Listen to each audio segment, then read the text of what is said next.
ಓಂ ಶಾಂತಿ. ತಾರೀಕು 16-10-2025 ಪ್ರಾತಃ ಮುರಳಿ. ಮಧುರ ಮಕ್ಕಳೇ, ಏಕಾಂತದಲ್ಲಿ ಕುಳಿತು ಈಗ ಇಂತಹ ಅಭ್ಯಾಸ ಮಾಡಿ, ನಾನು ಶರೀರದಿಂದ ಭಿನ್ನವಾದ ಆತ್ಮನಾಗಿದ್ದೇನೆ ಎಂಬುದು ಅನುಭವವಾಗಲಿ. ಇದಕ್ಕೆ ಜೀವಿಸಿದ್ದಂತೆ ಸಾಯುವುದೆಂದು ಹೇಳಲಾಗುತ್ತದೆ. ಪ್ರಶ್ನೆ: ಏಕಾಂತದ ಅರ್ಥವೇನು? ಏಕಾಂತದಲ್ಲಿ ಕುಳಿತು ನೀವು ಯಾವ ಅನುಭವ ಮಾಡಬೇಕು? ಉತ್ತರ: ಏಕಾಂತದ ಅರ್ಥವಾಗಿದೆ, ಒಬ್ಬ ತಂದೆಯ ನೆನಪಿನಲ್ಲಿ ಈ ಶರೀರದ ಅಂತ್ಯವಾಗುವುದು. ಅರ್ಥಾತ್ ಏಕಾಂತದಲ್ಲಿ ಕುಳಿತು ಈ ರೀತಿಯ ಅಭ್ಯಾಸ ಮಾಡಿ, ನಾನಾತ್ಮನು ಈ ಶರೀರ ಚರ್ಮವನ್ನು ಬಿಟ್ಟು ತಂದೆಯ ಬಳಿ ಹೋಗುತ್ತೇನೆ, ಮತ್ಯಾರ ನೆನಪು ಬರಬಾರದು. ಕುಳಿತಿದ್ದಂತೆಯೇ ಅಶರೀರಿಯಾಗಿ ಬಿಡಿ. ಹೇಗೆ ನಾವು ಈ ಶರೀರದಿಂದ ಸತ್ತು ಹೋದೆವು, ಕೇವಲ ನಾವು ಆತ್ಮರಾಗಿದ್ದೇವೆ, ಶಿವ ತಂದೆಯ ಮಕ್ಕಳಾಗಿದ್ದೇವೆ. ಈ ಅಭ್ಯಾಸದಿಂದ ದೇಹ ಬಾನವು ಕಳೆಯುತ್ತಾ ಹೋಗುವುದು. ಓಂ ಶಾಂತಿ. ತಂದೆಯು ಮಕ್ಕಳಿಗೆ ಮೊಟ್ಟ ಮೊದಲು ತಿಳಿಸುತ್ತಾರೆ, ಮಧುರಾತಿ ಮಧುರ ಮಕ್ಕಳೇ, ಇಲ್ಲಿ ಕುಳಿತುಕೊಳ್ಳುತ್ತೀರೆಂದರೆ ತನ್ನನ್ನು ಆತ್ಮನೆಂದು ತಿಳಿದು ತಂದೆಯನ್ನು ನೆನಪು ಮಾಡುತ್ತಾ ಇರಿ. ಮತ್ಯಾವ ಕಡೆಯೂ ಬುದ್ಧಿಯೂ ಹೋಗಬಾರದು. ನಾವು ಆತ್ಮರಾಗಿದ್ದೇವೆ. ಈ ಶರೀರದ ಮೂಲಕ ನಾವು ಆತ್ಮರು ಪಾತ್ರವನ್ನು ಅಭಿನಯಿಸುತ್ತೇವೆಂದು ಮಕ್ಕಳು ತಿಳಿದುಕೊಂಡಿದ್ದೀರಿ. ಆತ್ಮವು ಅವಿನಾಶಿ, ಶರೀರವು ವಿನಾಶಿಯಾಗಿದೆ ಅಂದಾಗ ನೀವು ಮಕ್ಕಳು ದೇಹಿ ಅಭಿಮಾನಿಯಾಗಿ ತಂದೆಯ ನೆನಪಿನಲ್ಲಿರಬೇಕು. ನಾವು ಆತ್ಮರಾಗಿದ್ದೇವೆ. ಬಲೆ ಈ ಕರ್ಮೇಂದ್ರಿಯಗಳಿಂದ ಕೆಲಸ ತೆಗೆದುಕೊಳ್ಳಬಹುದು ಅಥವಾ ತೆಗೆದುಕೊಳ್ಳದೇ ಇರಬಹುದು, ಆದರೆ ತನ್ನನ್ನು ಈ ಶರೀರದಿಂದ ಭಿನ್ನವೆಂದು ತಿಳಿಯಬೇಕು. ತಂದೆಯು ತಿಳಿಸುತ್ತಾರೆ, ತನ್ನನ್ನು ಆತ್ಮನೆಂದು ತಿಳಿಯಿರಿ, ದೇಹವನ್ನು ಮರೆಯುತ್ತಾ ಹೋಗಿ. ನಾವು ಆತ್ಮರು ಸ್ವತಂತ್ರವಾಗಿದ್ದೇವೆ. ನಮಗೆ ಒಬ್ಬ ತಂದೆಯ ವಿನಃ ಮತ್ಯಾರನ್ನೂ ನೆನಪು ಮಾಡುವಂತಿಲ್ಲ. ಬದುಕಿದ್ದಂತೆಯೇ ಮೃತ್ಯುವಿನ ಸ್ಥಿತಿಯಲ್ಲಿರಬೇಕು. ನಾವು ಆತ್ಮರ ಯೋಗವು ಈಗ ತಂದೆಯ ಜೊತೆ ಇರಬೇಕಾಗಿದೆ. ಬಾಕಿ ಈ ಪ್ರಪಂಚದಿಂದ, ಮನೆಯಿಂದ ಸತ್ತು ಹೋದೆವು. ನಾನು ಸತ್ತರೆ ನನ್ನ ಪಾಲಿಗೆ ಜಗತ್ತೇ ಸತ್ತಂತೆ ಎಂದು ಹೇಳುತ್ತಾರಲ್ಲವೇ. ನೀವೀಗ ಬದುಕಿದ್ದಂತೆಯೇ ಸಾಯಬೇಕು. ನಾವು ಆತ್ಮರು ಶಿವ ತಂದೆಯ ಮಕ್ಕಳಾಗಿದ್ದೇವೆ ಅಂದ ಮೇಲೆ ಶರೀರದ ಅಭಿಮಾನವನ್ನು ಕಳೆಯುತ್ತಾ ಇರಬೇಕು. ತನ್ನನ್ನು ಆತ್ಮನೆಂದು ತಿಳಿದು ನನ್ನನ್ನು ನೆನಪು ಮಾಡಿ ಶರೀರದ ಅಭಿಮಾನವನ್ನು ಬಿಡಿ. ಇದು ಹಳೆಯ ಶರೀರ ಅಲ್ಲವೇ? ಹಳೆಯ ವಸ್ತುವನ್ನು ಬಿಟ್ಟು ಬಿಡುತ್ತಾರಲ್ಲವೇ? ಈಗ ತಮ್ಮನ್ನು ಅಶರೀರಿ ಎಂದು ತಿಳಿಯಿರಿ. ನೀವೀಗ ತಂದೆಯನ್ನು ನೆನಪು ಮಾಡುತ್ತಾ ಮಾಡುತ್ತಾ ತಂದೆಯ ಬಳಿ ಹೋಗಬೇಕು. ಹೀಗೆ ಅಭ್ಯಾಸ ಮಾಡುತ್ತಾ ಮಾಡುತ್ತಾ ನಿಮಗೆ ಹವ್ಯಾಸವಾಗಿ ಬಿಡುವುದು. ಈಗಂತೂ ನೀವು ಮನೆಗೆ ಹೋಗಬೇಕು ಅಂದ ಮೇಲೆ ಈ ಹಳೆಯ ಪ್ರಪಂಚವನ್ನು ಮತ್ತೇಕೆ ನೆನಪು ಮಾಡುವಿರಿ? ಏಕಾಂತದಲ್ಲಿ ಕುಳಿತು ಹೀಗೆ ತಮ್ಮ ಜೊತೆ ಅಭ್ಯಾಸದ ಪರಿಶ್ರಮ ಪಡಬೇಕು. ಭಕ್ತಿ ಮಾರ್ಗದಲ್ಲಿಯೂ ಸಹ ಕೋಣೆಯಲ್ಲಿ ಕುಳಿತು ಮಾಲೆಯನ್ನು ಜಪಿಸುತ್ತಾರೆ, ಪೂಜೆ ಮಾಡುತ್ತಾರೆ. ನೀವು ಸಹ ಏಕಾಂತದಲ್ಲಿ ಕುಳಿತು ಈ ಪ್ರಯತ್ನ ಮಾಡಿ, ಆಗ ಹವ್ಯಾಸವಾಗಿ ಬಿಡುವುದು. ನೀವು ಬಾಯಿಂದ ಏನನ್ನೂ ಮಾತನಾಡಬೇಕಾಗಿಲ್ಲ. ಇದು ಬುದ್ಧಿಯ ಮಾತಾಗಿದೆ. ಶಿವ ತಂದೆಯು ಕಲಿಸುವವರಾಗಿದ್ದಾರೆ. ಅವರು ಪುರುಷಾರ್ಥ ಮಾಡಬೇಕಾಗಿಲ್ಲ. ಈ ಬ್ರಹ್ಮ ತಂದೆಯು ಪುರುಷಾರ್ಥ ಮಾಡುತ್ತಾರೆ. ಅವರು ಮತ್ತೆ ನೀವು ಮಕ್ಕಳಿಗೆ ತಿಳಿಸಿಕೊಡುತ್ತಾರೆ. ಎಷ್ಟು ಸಾಧ್ಯವೋ ಅಷ್ಟು ಕುಳಿತು ಈ ರೀತಿ ವಿಚಾರ ಮಾಡಿ, ನಾವೀಗ ನಮ್ಮ ಮನೆಗೆ ಹೋಗಬೇಕು. ಈ ಶರೀರವನ್ನು ಇಲ್ಲಿಯೇ ಬಿಡಬೇಕು. ತಂದೆಯನ್ನು ನೆನಪು ಮಾಡುವುದರಿಂದಲೇ ವಿಕರ್ಮಗಳು ವಿನಾಶವಾಗುತ್ತದೆ ಮತ್ತು ಆಯಸ್ಸು ವೃದ್ಧಿಯಾಗುತ್ತದೆ. ಆಂತರಿಕವಾಗಿ ಇದೇ ಚಿಂತನೆ ನಡೆಯುತ್ತಿರಬೇಕು. ಹೊರಗೆ ಏನನ್ನೂ ಮಾತನಾಡಬೇಕಾಗಿಲ್ಲ. ಭಕ್ತಿ ಮಾರ್ಗದಲ್ಲಿಯೂ ಸಹ ಬ್ರಹ್ಮತತ್ವವನ್ನು ಅಥವಾ ಕೆಲವರು ಶಿವನನ್ನು ನೆನಪು ಮಾಡುತ್ತಾರೆ. ಆದರೆ ಆ ನೆನಪು ಯಥಾರ್ಥವಲ್ಲ. ತಂದೆಯ ಪರಿಚಯವೇ ಇಲ್ಲವೆಂದ ಮೇಲೆ ಹೇಗೆ ನೆನಪು ಮಾಡುವುದು? ಈಗಾದರೆ ನಿಮಗೆ ತಂದೆಯ ಪರಿಚಯವೂ ಸಿಕ್ಕಿದೆ. ಬೆಳಿಗ್ಗೆ ಎದ್ದು ಏಕಾಂತದಲ್ಲಿ ಹೀಗೆ ತಮ್ಮೊಂದಿಗೆ ತಾವು ಮಾತನಾಡಿಕೊಳ್ಳಿ. ವಿಚಾರ ಸಾಗರ ಮಂಥನ ಮಾಡಿ ತಂದೆಯನ್ನು ನೆನಪು ಮಾಡಿ, ಬಾಬಾ ನಾವೀಗ ತಮ್ಮ ಸತ್ಯ ಮಡಲಿಗೆ ಬಂದವೆಂದರೆ ಬಂದೆವು. ಅದು ಆತ್ಮೀಯ ಮಡಿಲಾಗಿದೆ. ಹೀಗೆ ತಮ್ಮ ಜೊತೆ ಮಾತನಾಡಿಕೊಳ್ಳಬೇಕು. ತಂದೆಯು ಬಂದಿದ್ದಾರೆ, ತಂದೆಯು ಬಂದು ಕಲ್ಪ ಕಲ್ಪವೂ ನಮಗೆ ರಾಜಯೋಗವನ್ನು ಕಲಿಸುತ್ತಾರೆ. ಮಕ್ಕಳೇ, ನನ್ನನ್ನು ನೆನಪು ಮಾಡಿ, ಚಕ್ರವನ್ನು ನೆನಪು ಮಾಡಿ ಎಂದು ತಿಳಿಸುತ್ತಾರೆ. ನೀವೀಗ ಸ್ವದರ್ಶನ ಚಕ್ರಧಾರಿಗಳಾಗಬೇಕು. ತಂದೆಯಲ್ಲಿಯೇ ಚಕ್ರದ ಸಂಪೂರ್ಣ ಜ್ಞಾನ ಇದೆ ಅಲ್ಲವೇ? ಅದನ್ನು ಮತ್ತೆ ನಿಮಗೆ ತಿಳಿಸುತ್ತಾರೆ. ನಿಮ್ಮನ್ನು ತ್ರಿಕಾಲದರ್ಶಿಗಳನ್ನಾಗಿ ಮಾಡುತ್ತಿದ್ದಾರೆ. 3 ಕಾಲಗಳು ಅರ್ಥಾತ್ ಆದಿ ಮಧ್ಯ ಅಂತ್ಯವನ್ನು ನೀವು ತಿಳಿದುಕೊಂಡಿದ್ದೀರಿ. ತಂದೆಯು ಪರಮ ಆತ್ಮನಾಗಿದ್ದಾರೆ. ಅವರಿಗಂತೂ ತಮ್ಮ ಶರೀರವಿಲ್ಲ. ಈಗ ಈ ಶರೀರದಲ್ಲಿ ಕುಳಿತು ನಿಮಗೆ ತಿಳಿಸಿಕೊಡುತ್ತಾರೆ. ಇದು ಅದ್ಭುತವಾದ ಮಾತಾಗಿದೆ. ಭಾಗೀರಥನಲ್ಲಿ ವಿರಾಜಮಾನವಾಗುತ್ತಾರೆಂದರೆ ಅವಶ್ಯಕವಾಗಿ ಇನ್ನೊಂದು ಆತ್ಮವಿದೆ. ಅನೇಕ ಜನ್ಮಗಳ ಅಂತಿಮ ಜನ್ಮವು ಇವರದಾಗಿದೆ. ನಂಬರ್ 1 ಪಾವನರಿದ್ದವರೇ ನಂತರ ನಂಬರ್ 1 ಪತೀತನಾಗುತ್ತಾರೆ. ಅವರು ತಮಗೆ ಭಗವಂತನೆಂದಾಗಲಿ ವಿಷ್ಣುವೆಂದಾಗಲಿ ಹೇಳಿಕೊಳ್ಳುವುದಿಲ್ಲ. ಇಲ್ಲಿ ಒಂದು ಆತ್ಮವೂ ಸಹ ಪಾವನವಿಲ್ಲ. ಎಲ್ಲರೂ ಪತೀತರಾಗಿದ್ದಾರೆ. ತಂದೆಯು ಮಕ್ಕಳಿಗೆ ತಿಳಿಸುತ್ತಾರೆ, ಮಕ್ಕಳೇ, ಹೀಗೀಗೆ ವಿಚಾರ ಸಾಗರ ಮಂಥನ ಮಾಡಿ.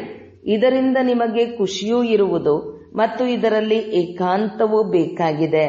ಒಬ್ಬ ತಂದೆಯ ನೆನಪಿನಲ್ಲಿ ಶರೀರದ ಅಂತ್ಯವಾಗುತ್ತದೆ. ಅದಕ್ಕೆ ಏಕಾಂತವೆಂದು ಹೇಳಲಾಗುತ್ತದೆ. ಈ ಚರ್ಮ ಶರೀರವೂ ಸಹ ಬಿಟ್ಟು ಹೋಗುವುದು. ಸನ್ಯಾಸಿಗಳು ಬ್ರಹ್ಮತತ್ವದ ನೆನಪಿನಲ್ಲಿರುತ್ತಾರೆ. ಆ ನೆನಪಿನಲ್ಲಿ ಇರುತ್ತಾ ಶರೀರದ ಭಾನವು ಕಳೆಯುತ್ತದೆ. ನಾವೀಗ ಬ್ರಹ್ಮತತ್ವದಲ್ಲಿ ಲೀನವಾಗಬೇಕೆಂದು ಹಾಗೆಯೇ ಕುಳಿತು ಬಿಡುತ್ತಾರೆ. ತಪಸ್ಸಿನಲ್ಲಿ ಕುಳಿತಿದ್ದಂತೆಯೇ ಶರೀರವನ್ನು ಬಿಟ್ಟು ಬಿಡುತ್ತಾರೆ. ಭಕ್ತಿಯಲ್ಲಂತೂ ಮನುಷ್ಯರು ಬಹಳ ಕಷ್ಟವನ್ನು ಅನುಭವಿಸುತ್ತಾರೆ.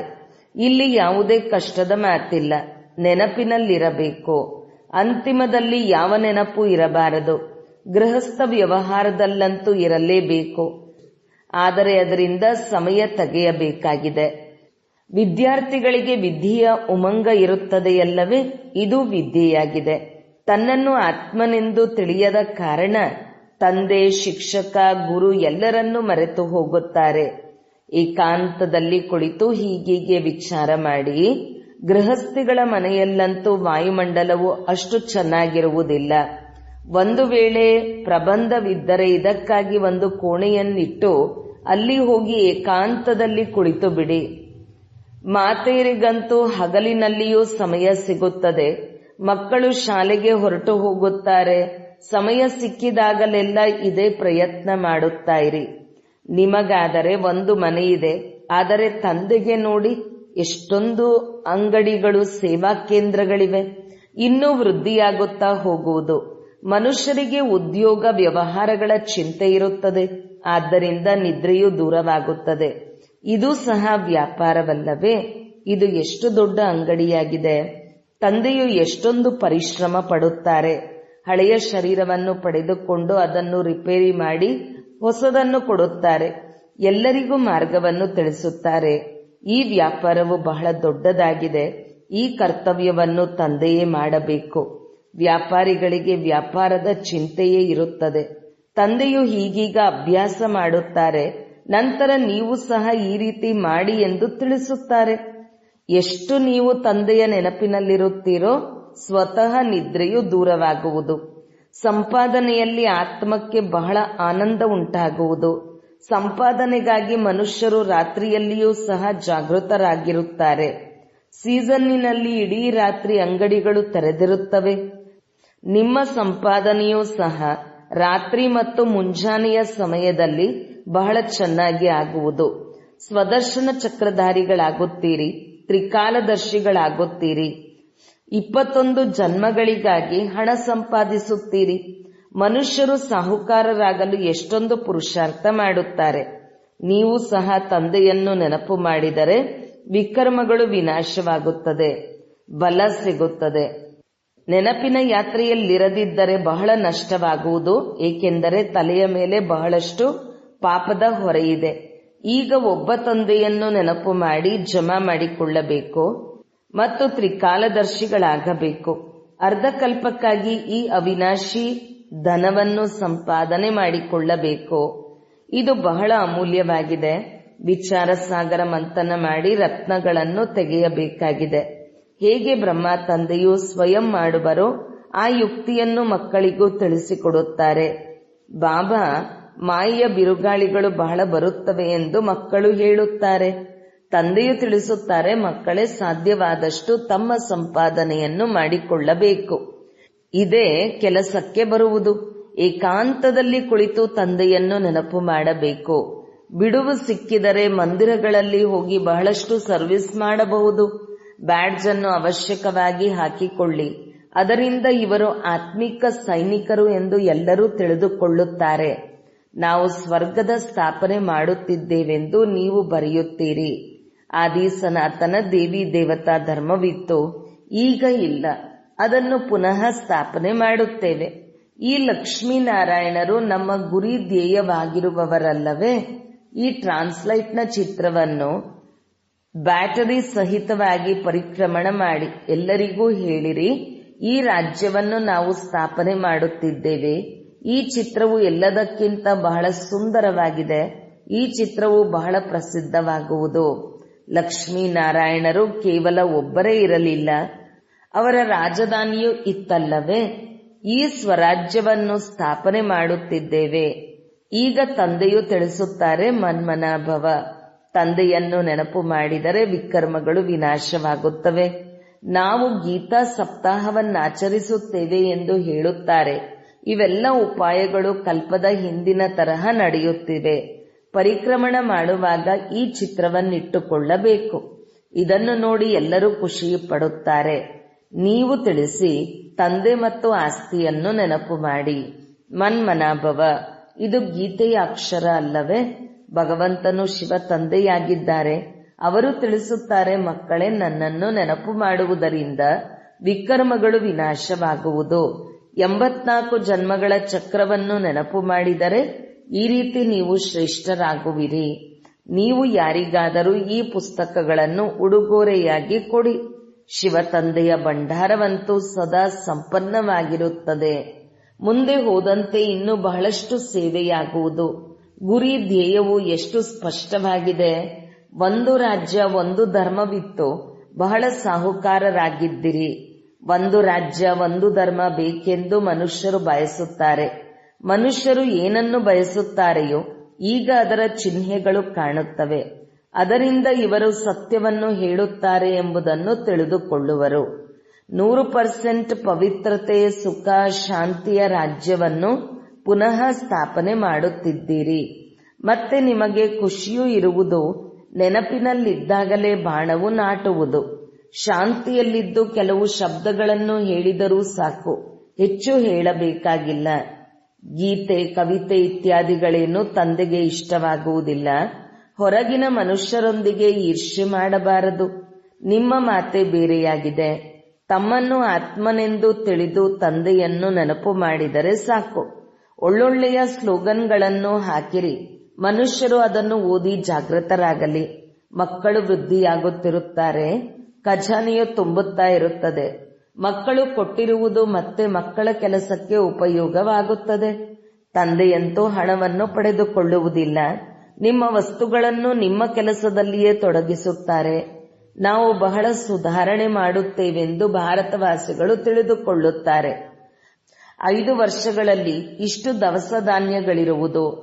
ಎಂದೂ ದವಸ ಧಾನ್ಯಗಳಿಗಾಗಿ ತೊಂದರೆಯಾಗುವುದಿಲ್ಲ ಎಂದು ತಿಳಿದುಕೊಳ್ಳುತ್ತಾರೆ. ಆದರೆ ನಿಮಗೆ ತಿಳಿದಿದೆ, ಒಂದು ದಿನ ಇಂತಹ ಪರಿಸ್ಥಿತಿ ಬರುತ್ತದೆ. ತಿನ್ನುವುದಕ್ಕೂ ಆಹಾರವೂ ಸಿಗುವುದಿಲ್ಲ, ದವಸ ಧಾನ್ಯಗಳೂ ಇರುವುದಿಲ್ಲ. ನಾವು 21 ಜನ್ಮಗಳಿಗಾಗಿ ನಮ್ಮ ರಾಜ್ಯಭಾಗ್ಯವನ್ನು ಪಡೆದುಕೊಳ್ಳುತ್ತಿದ್ದೇವೆಂದು ಮಕ್ಕಳು ತಿಳಿದುಕೊಂಡಿದ್ದೀರಿ. ಅಂದ ಮೇಲೆ ಈಗ ಅಲ್ಪ ಸ್ವಲ್ಪ ಕಷ್ಟವನ್ನು ಸಹನೆ ಮಾಡಬೇಕು. ಖುಷಿಯಂತಹ ಔಷಧಿ ಇಲ್ಲವೆಂದು ಹೇಳಲಾಗುತ್ತದೆ. ಗೋಪ ಗೋಪಿಕೆಯರ ಅತೀಂದ್ರಿಯ ಸುಖದ ಗಾಯನವಿದೆ. ಮಕ್ಕಳು ಇನ್ನೂ ವೃದ್ಧಿಯಾಗುತ್ತಾ ಹೋಗುತ್ತಾರೆ. ಯಾರೆಲ್ಲ ಈ ಧರ್ಮದವರಿದ್ದಾರೆಯೋ ಅವರೆಲ್ಲ ಬರತೊಡಗುತ್ತಾರೆ. ವೃಕ್ಷವು ಇಲ್ಲಿಯೇ ವೃದ್ಧಿಯಾಗಬೇಕಲ್ಲವೇ? ಸ್ಥಾಪನೆಯಾಗುತ್ತಿದೆ. ಅನ್ಯ ಧರ್ಮಗಳಲ್ಲಿ ಈ ರೀತಿಯಾಗುವುದಿಲ್ಲ. ಅವರಂತೂ ಮೇಲಿನಿಂದ ಬರುತ್ತಾರೆ. ಈ ವೃಕ್ಷವು ಸ್ಥಾಪನೆಯಾಗಿಯೇ ಇದೆ. ಇದರಲ್ಲಿ ಮತ್ತೆ ನಂಬರ್ ವಾರ್ ಬರತೊಡಗುತ್ತಾರೆ. ವೃದ್ಧಿಯಾಗುತ್ತಾ ಹೋಗುವರು. ಇದರಲ್ಲಿ ಕಷ್ಟವೇನೂ ಇಲ್ಲ. ಅವರು ಮೇಲಿಂದ ಬಂದು ಪಾತ್ರವನ್ನು ಅಭಿನಯಿಸಲೇಬೇಕಾಗಿದೆ. ಇದರಲ್ಲಿ ಮಹಿಮೆಯ ಮಾತೇನಿದೆ? ಧರ್ಮಸ್ಥಾಪಕರ ಹಿಂದೆ ಅನುಯಾಯಿಗಳು ಬರತೊಡಗುತ್ತಾರೆ. ಅವರು ಸದ್ಗತಿಯ ಶಿಕ್ಷಣವನ್ನೇನು ಕೊಡುತ್ತಾರೆ? ಏನೂ ಇಲ್ಲ. ಇಲ್ಲಾದರೂ ತಂದೆಯು ಭವಿಷ್ಯ ದೇವಿ ದೇವತಾ ಧರ್ಮದ ಸ್ಥಾಪನೆ ಮಾಡುತ್ತಿದ್ದಾರೆ. ಸಂಗಮ ಯುಗದಲ್ಲಿ ಹೊಸ ನಾಟಿ ಮಾಡುತ್ತಾರಲ್ಲವೇ? ಮೊದಲು ಸಸಿಗಳನ್ನು ಕುಂಡದಲ್ಲಿ ಬೆಳೆಸಿ ನಂತರ ಕೆಳಗೆ ಮಣ್ಣಿನಲ್ಲಿ ನಾಟಿ ಮಾಡುತ್ತಾರೆ. ವೃದ್ಧಿಯಾಗತೊಡಗುತ್ತದೆ. ನೀವು ಸಹ ಈಗ ಸಸಿಯನ್ನು ನಾಟಿ ಮಾಡುತ್ತಿದ್ದೀರಿ.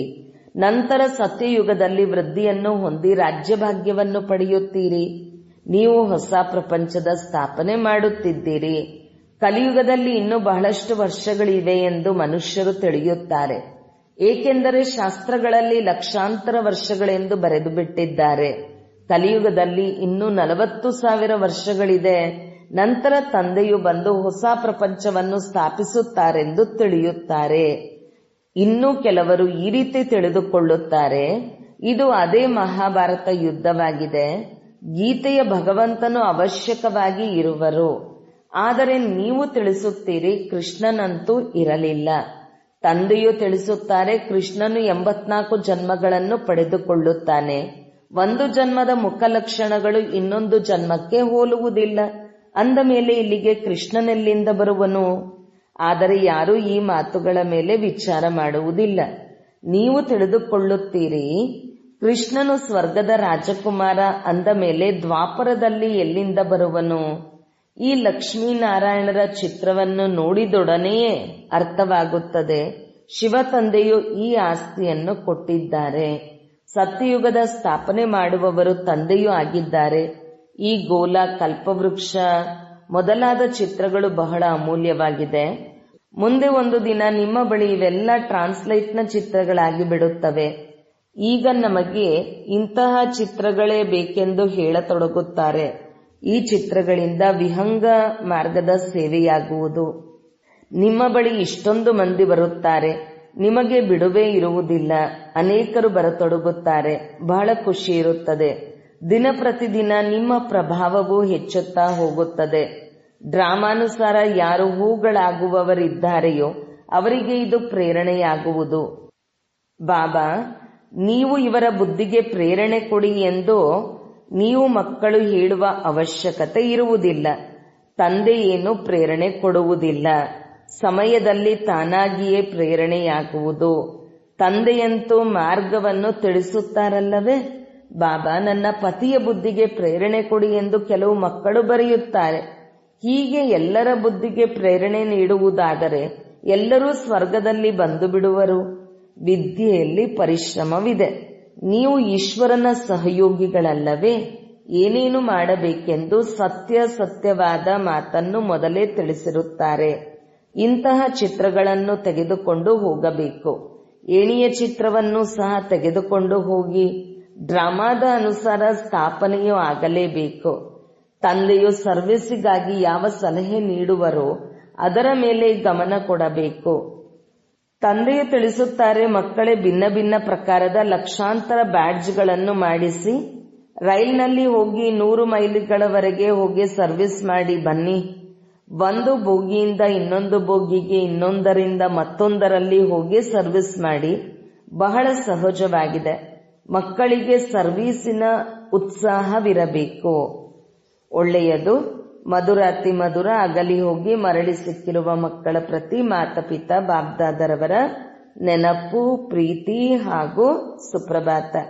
ಆತ್ಮೀಯ ಮಕ್ಕಳಿಗೆ ಆತ್ಮೀಯ ತಂದೆಯ ನಮಸ್ತೆ. ಧಾರಣೆಗಾಗಿ ಮುಖ್ಯ ಸಾರ. 1. ವಿಚಾರ ಸಾಗರ ಮಂಥನ ಮಾಡಿ ಒಳ್ಳೊಳ್ಳೆಯ ರತ್ನಗಳನ್ನು ಪಡೆಯಬೇಕಾಗಿದೆ. ಸಂಪಾದನೆಯನ್ನು ಜಮಾ ಮಾಡಿಕೊಳ್ಳಬೇಕು. ಸತ್ಯವಾದ ಈಶ್ವರೀಯ ಸೇವಾಧಾರಿಗಳಾಗಿ ಸೇವೆ ಮಾಡಬೇಕು. 2. ವಿದ್ಯಾಭ್ಯಾಸದಲ್ಲಿ ಬಹಳ ಉಮಂಗವಿರಬೇಕು. ಸಮಯ ಸಿಕ್ಕಿದಾಗಲೆಲ್ಲ ಏಕಾಂತದಲ್ಲಿ ಹೋಗಬೇಕು. ಇಂತಹ ಅಭ್ಯಾಸ ಮಾಡಿ. ನಾವು ಬದುಕಿದ್ದಂತೆಯೇ ಈ ಶರೀರದಿಂದ ಸತ್ತು ಹೋಗಿದ್ದೇವೆ. ಈ ಸ್ಥಿತಿಯ ಅನುಭವವಾಗುತ್ತಿರಲಿ. ದೇಹ ಬಾನವು ಮರೆತು ಹೋಗಲಿ. ವರದಾನ: ತಮ್ಮ ಮೂಲ ಸಂಸ್ಕಾರಗಳ ಪರಿವರ್ತನೆಯ ಮೂಲಕ ವಿಶ್ವ ಪರಿವರ್ತನೆ ಮಾಡುವಂತಹ ಉದಾಹರಣಾ ಸ್ವರೂಪ ಭವ. ಪ್ರತಿಯೊಬ್ಬರಲ್ಲಿಯೂ ಏನು ತಮ್ಮ ಮೂಲ ಸಂಸ್ಕಾರವಿದೆ, ಯಾವುದನ್ನು ಸ್ವಭಾವ ಎಂದು ಹೇಳುವಿರಿ, ಯಾವುದು ಸಮಯ ಪ್ರತಿ ಸಮಯ ಮುಂದುವರಿಯಲು ತಡೆಯೊಡ್ಡುತ್ತದೆ, ಈ ಮೂಲ ಸಂಸ್ಕಾರದ ಪರಿವರ್ತನೆ ಮಾಡುವಂತಹ ಉದಾಹರಣಾ ಸ್ವರೂಪರಾಗಿ. ಆಗ ಸಂಪೂರ್ಣ ವಿಶ್ವದ ಪರಿವರ್ತನೆಯಾಗುವುದು. ಈಗ ಇಂತಹ ಪರಿವರ್ತನೆ ಮಾಡಿ ಯಾವುದನ್ನು ಯಾರೂ ಈ ರೀತಿ ವರ್ಣನೆ ಮಾಡದಿರಲಿ. ಇವರ ಈ ಸಂಸ್ಕಾರ ಮೊದಲಿನಿಂದಲೇ ಇದೆ. ಯಾವಾಗ ಈ ಪರ್ಸೆಂಟೇಜ್ನಲ್ಲಿ ಅಂಶ ಮಾತ್ರವಾದರೂ ಸಹ ಹಳೆಯ ಯಾವುದೇ ಸಂಸ್ಕಾರ ಕಂಡು ಬರಬಾರದು, ವರ್ಣನೆಯಾಗಬಾರದು. ಆಗ ಹೇಳಲಾಗುವುದು ಇವರು ಸಂಪೂರ್ಣ ಪರಿವರ್ತನೆಗೆ ಉದಾಹರಣಾ ಸ್ವರೂಪರಾಗಿದ್ದಾರೆ. ಸ್ಲೋಗನ್: ಈಗ ಪ್ರಯತ್ನದ ಸಮಯ ಕಳೆದು ಹೋಯಿತು. ಆದ್ದರಿಂದ ಹೃದಯದಿಂದ ಪ್ರತಿಜ್ಞೆ ಮಾಡಿ ಜೀವನದ ಪರಿವರ್ತನೆ ಮಾಡಿ. ಅವ್ಯಕ್ತ ಸೂಚನೆ: ಸ್ವಯಂನ ಮತ್ತು ಸರ್ವರ ಪ್ರತಿ ಮನಸ್ಸ ಮೂಲಕ ಯೋಗದ ಶಕ್ತಿಗಳ ಪ್ರಯೋಗ ಮಾಡಿ. ಹೇಗೆ ವಿಜ್ಞಾನ ಪ್ರಯೋಗದಲ್ಲಿ ಬರುತ್ತದೆ ಎಂದಾಗ ವಿಜ್ಞಾನವು ಒಳ್ಳೆಯ ಕೆಲಸ ಮಾಡುತ್ತದೆ ಎಂದು ತಿಳಿಯುತ್ತಾರೆ. ಹಾಗೆಯೇ ಶಾಂತಿಯ ಶಕ್ತಿಯ ಪ್ರಯೋಗ ಮಾಡಿರಿ. ಇದಕ್ಕಾಗಿ ಏಕಾಗ್ರತೆಯ ಅಭ್ಯಾಸವನ್ನು ಹೆಚ್ಚಿಸಿರಿ. ಏಕಾಗ್ರತೆಯ ಮೂಲ ಆಧಾರವಾಗಿದೆ ಮನಸ್ಸಿನ ನಿಯಂತ್ರಣ ಶಕ್ತಿ, ಯಾವುದರಿಂದ ಮನೋಬಲವು ಹೆಚ್ಚುತ್ತದೆ. ಇದಕ್ಕೋಸ್ಕರವೇ ಏಕಾಂತವಾಸಿಗಳಾಗಬೇಕು. ಓಂ ಶಾಂತಿ.